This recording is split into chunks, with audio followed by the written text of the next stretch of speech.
All right, so Nadia here from Addicted Magazine with Martina from Dragonette. How are you, Martina?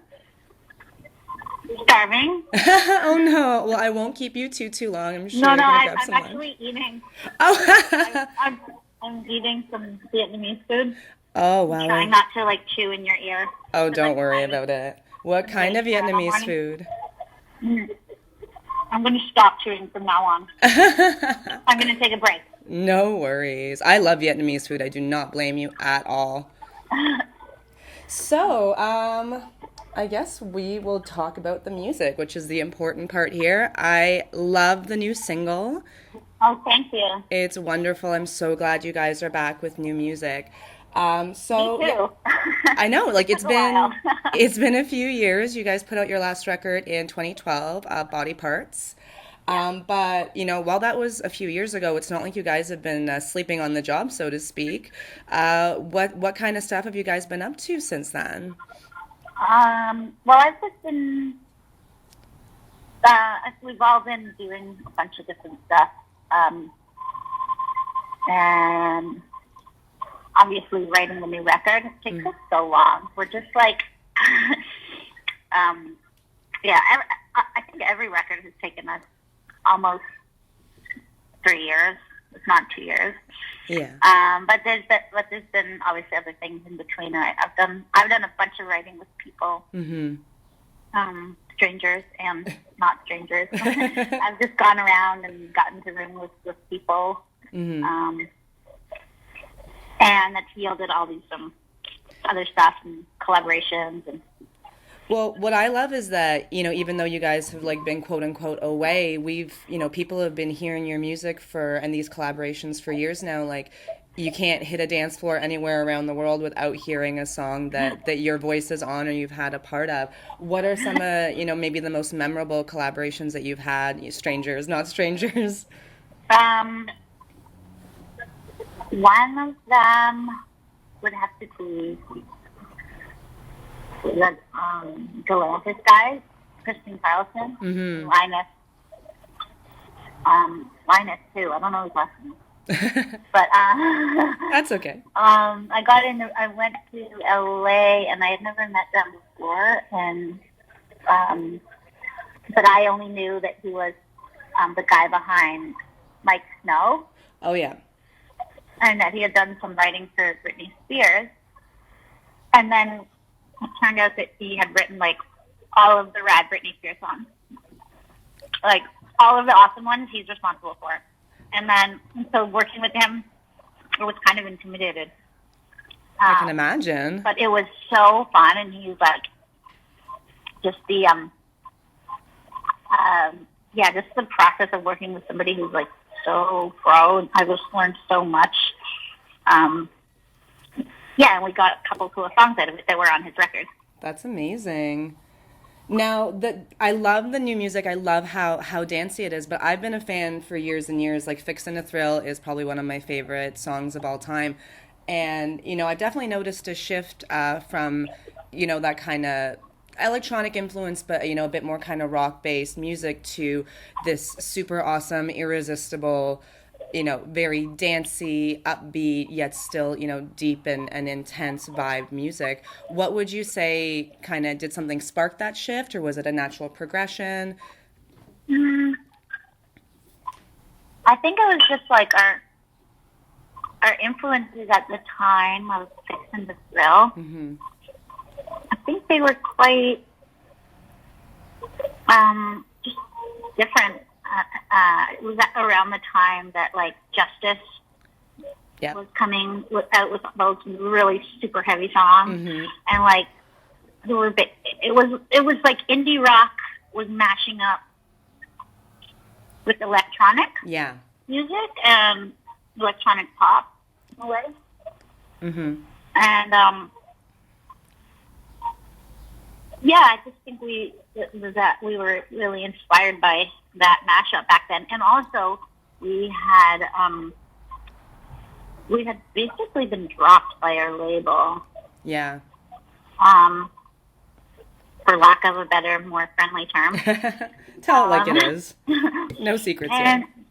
but and I think it was like the question of like, so like, do we keep going? Because we had made our first record with them, which was Galore, and it was like super poppy and some like aggressiveness on it. But then when we made Fix and the Thrill, it was kind of like we had this momentary in between, like this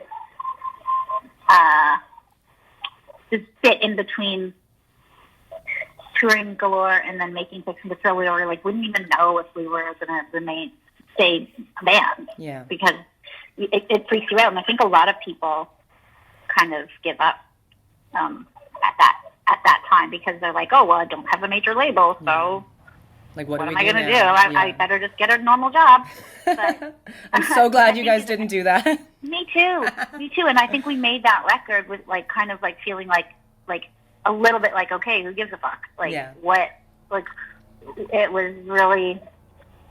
It kind of was a reaction to being indie and like questioning. Like we're like, I don't know if anyone's going to be listening, but I think that was like kind of when we became what we should have been from the beginning, which is like indie pop music.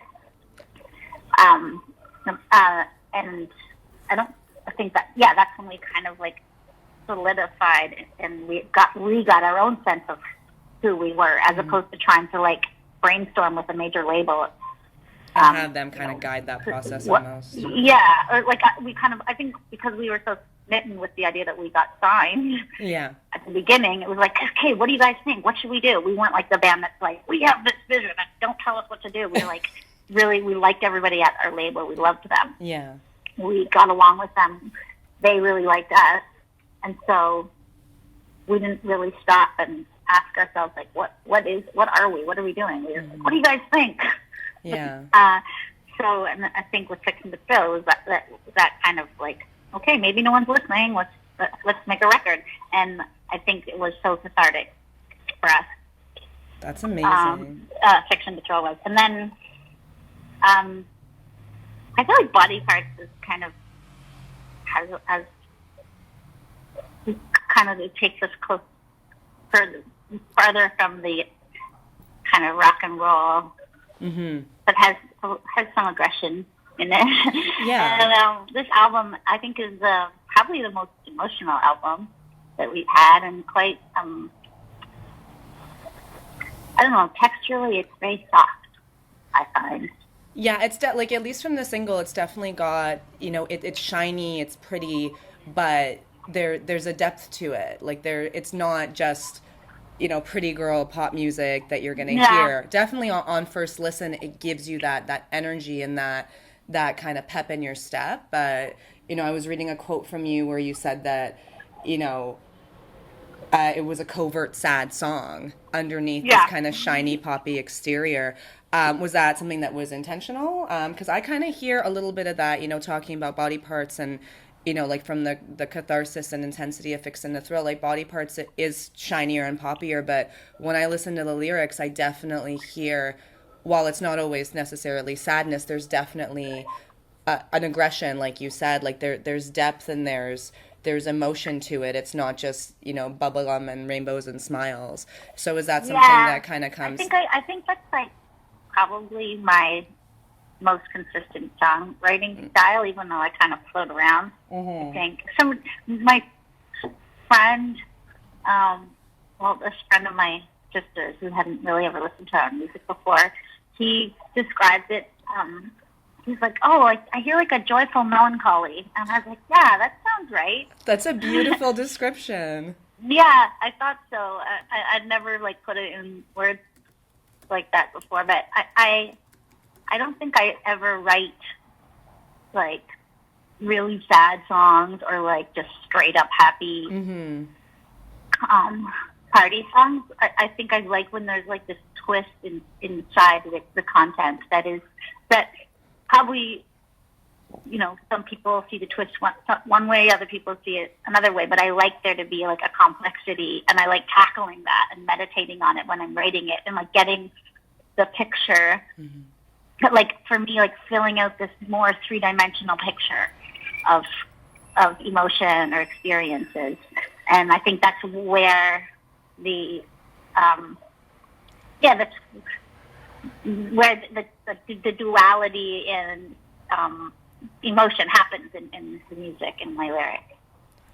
Oh yeah, for sure. And I think the interesting thing, when you say that you're intentionally kind of putting in that complexity and that depth is by using a vehicle like the upbeat music that you set those lyrics to, it's almost like you're infusing the intellectualism of your music into the masses because no matter what, whether people are intentionally picking up this music for the depth behind it, they're going to hear it because it's so addictive, this music. You can't get enough of it. And it flows so well into, nightclubs, radio, all of that. Like it's amazing that you guys have been getting the play that you're getting. And also to hear that, there's all this intention behind the music as well. And that you guys are indie too. It's not like you've still got that, you've got a writing team behind a boardroom. Like these are your thoughts and your words. Yeah, these are definitely our songs. Yeah, which is amazing, and they're being heard by millions of people around the world. Like that's really, really cool. Yeah, that makes me feel really good. I love that. I think about that all the time. Like, of course, I could be, more successful. There's always.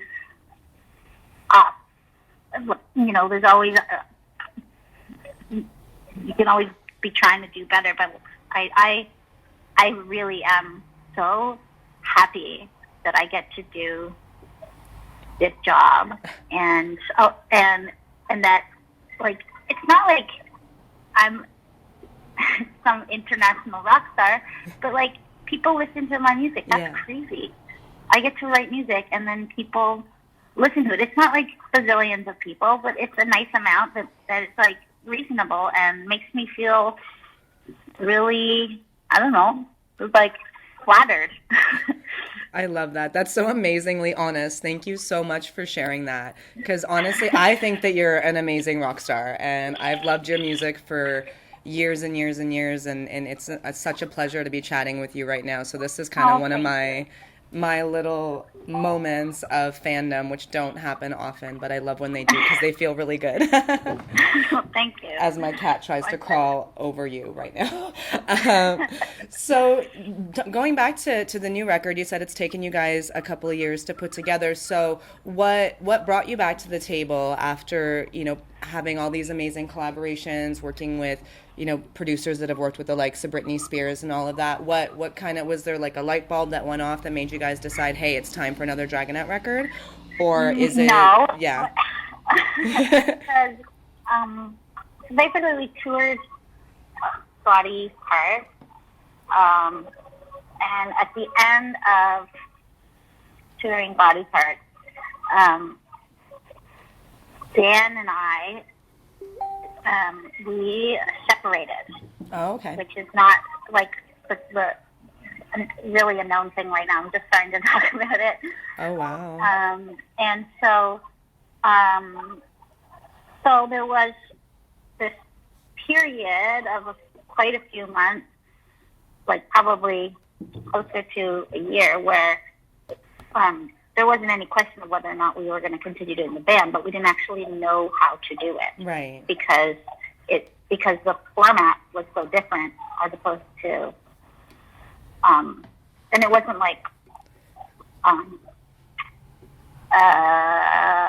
aggressive or angry or really any of that stuff, but going from waking up together and being beside the studio that we both like just tag team in, and like it was like the creative process was just so wildly different that it didn't.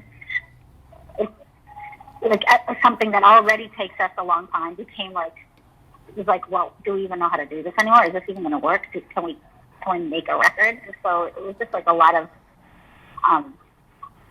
there's a lot of struggling there. Yeah.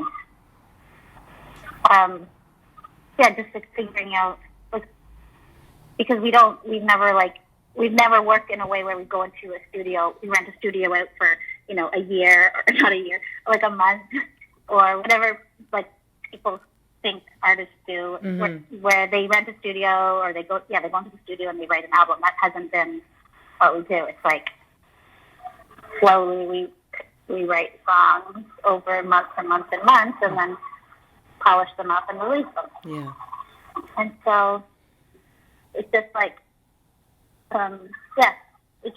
it was really confusing. And we, at this point, like, we have this album, and I think we both feel so proud of the fact that we got that done and like figured out how to be creative together still. And because, you know, Dragonette is kind of like this child that Dan and I had, and Joel was part of that. But it is three of us. It's like a family. And so it was just shaken up in a way. But what was it? We kept on touring a bunch, like in between, like we just would do random shows, and every time we would go out on the road, it was like nothing changed. We were just like this amazing family that we loved being around each other, and I think that kind of showed us that you could do it. And that there's such an important, amazing thing to hold on to. Like we flow, you know, the whole team, like even the crew. It's like there's this flow and ease, and we know how to do it so well, and we love doing it, and we all love being around each other. So that was kind of the indication. That's really amazing. And, you know, using the metaphor of a child actually makes a lot of sense because, you know, you guys have spent all these years raising, you know, this musical baby, and you've built a big extended family around it too. And, you know, and it's in everybody's best interests and to continue to kind of, you know, love and nurture, you know, the baby that is Dragonette, to make sure that, you know, you guys can keep doing what you love. Like that makes perfect sense to me. And that's really admirable that you guys were able to pull through to do this. I'm so proud. Like I didn't know for a while if we'd ever have a record because it was just so slow, and I'm so proud of us, and I'm so proud of this record. And also, it's almost like another chapter in this story book that we've written over the past 10 years. Like it feels like in retrospect, even though it was so like, it seemed like something was coming to an end, or like it's really part of this like arc, and I don't know where the arc is going to go. Yeah, but you know it's still going, which is amazing. Yeah. That's fantastic. And it had to be, you know, like you said that this album was very emotional as well. Like that had to be cathartic in a whole nother way for you guys putting this music out there. Do you find that's will fans kind of hear that in the lyrics of the songs that we have yet to hear? Like that kind definitely. Yeah. It's quite like it's kind of all bare all a little bit, and but the other thing that happened is that's how I started writing with other people, because I was like, I don't know, the writing relationship between Dan and I was just like uneasy. Yeah. But then, so I started writing with other people, but it also, that kind of made somehow helped him and I be creative together, because I had gone out and done stuff, and so I could come back and bring what I learned in being in random writing situations. Because now that we were separated, it was like I had to find a new angle to be in that creative space with him. And I think Dan learned a lot too, because he kind of started he had to work on songs that had some of which had come by way of other collaborations that he wasn't initially a part of. And so just we learned so much, and it was so painful, but then like so rewarding. And wow, that's really incredible. And you know, just hearing the hardship and the challenges that you've gone through over the past few years, like it's going to make this record all the more anticipated and all the more exciting. And I'm sure, you know, you guys are excited to showcase to the world. This has got to feel like such a huge sense of accomplishment for you.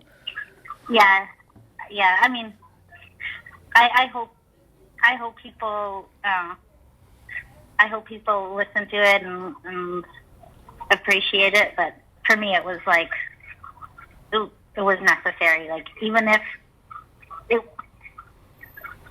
it was like the healing. Yeah. So, and then the cherry on top is that it gets to come out and other people get to hear it. But it's like all of those songs for us was like the What was your therapy? The therapy. Amazing. Well, one of the things I was going to ask you is what the future holds for you guys, but you've shared a lot about that. So when is the album coming out? The album is coming out in September, and then we'll be touring it. Awesome. Where are you going to head on tour? Are we going to see you in Toronto soon? We're going to be going, I guess, just from all of North America, I hope. Nice. Amazing. That's really, really cool. Well, I definitely see you guys I've seen some dates. Osheaga's on there, a couple of other festivals. So definitely going to get a lot of really diverse crowds getting reacquainted with your music. And I'm hoping to be in one of those crowds for sure. Wait, where are you again? Where did you say? I'm in Toronto. Okay, yeah. Well, what are we doing in Toronto? Nothing. What are we doing here? We're doing something in Wasaga Beach. Oh, yeah, I saw that. I'll just go to Montreal. It's not a big deal. I'll see you guys there. Go to Osheaga. That'll be awesome. We played the first Osheaga, I think. Did you really? 10 years ago. I think we did. I saw the first time I ever saw you guys live, this is a total aside, was Lollapalooza, like back in 2010, right after Fixin' It Thrill came out. And like that daytime stage.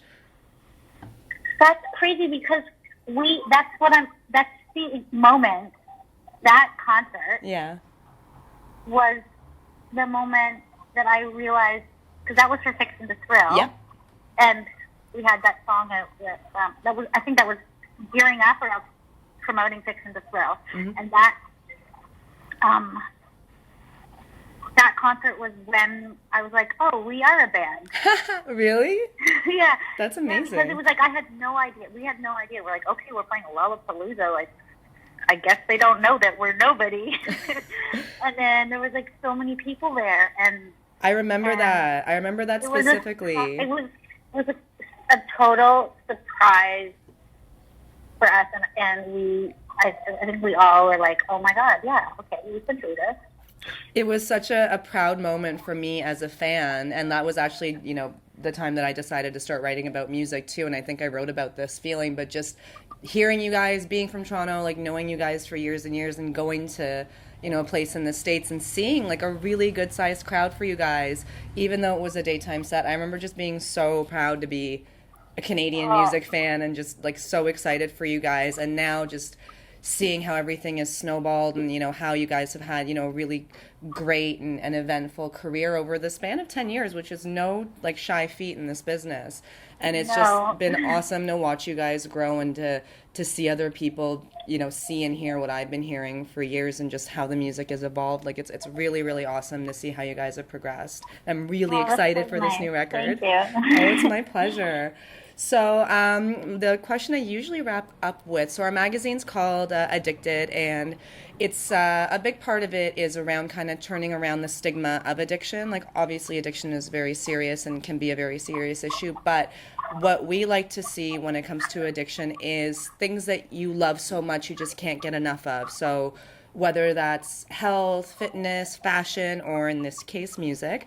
I feel like everyone has one of those addictions that drives them and, gets them out of bed in the morning and makes them super excited about life. So if you had to pick one, and it can be anything, what would you say your positive addiction is? It's so funny because I was saying this. I was just, like, over the past 3 years, I've been meditating on that, and what I got that helped me get through this kind of crazy time was like creating things when music kind of wasn't an option because I didn't I was making shit, like making things, like art, sculpture, drawing, like, and I realized that I actually think I have it, like, an addiction in the sense that I'm addicted to the dopamine response Of creating? like an addict of making something, like Wow. physically making something. And when I'm not making something, I'm making something in my head, like I'm putting it planning. together, like and just building something like in my imagination that I want to do later. And I've sort of thought about that a lot, and I actually do think I have an addiction to that. Well, that's perfect. That's incredibly positive, and I sincerely hope you keep creating, whether it's Thank you. art or music. And like I said, I can't wait to hear the new record. Hey, well, I will maybe, I would like to know what you think. Yeah, for sure. And just because you have like seems like you have the full breadth of knowledge. I try. So. Well, music is one of my main addictions, right? So I can't get enough, and you guys are up there for me for sure. Oh, that's amazing. Well, it was an absolute pleasure speaking with you today, Martina. This has you too. honestly been a little bit of a dream come true, so thank you very much for taking the time. Thank you. That was really nice. All right, take care.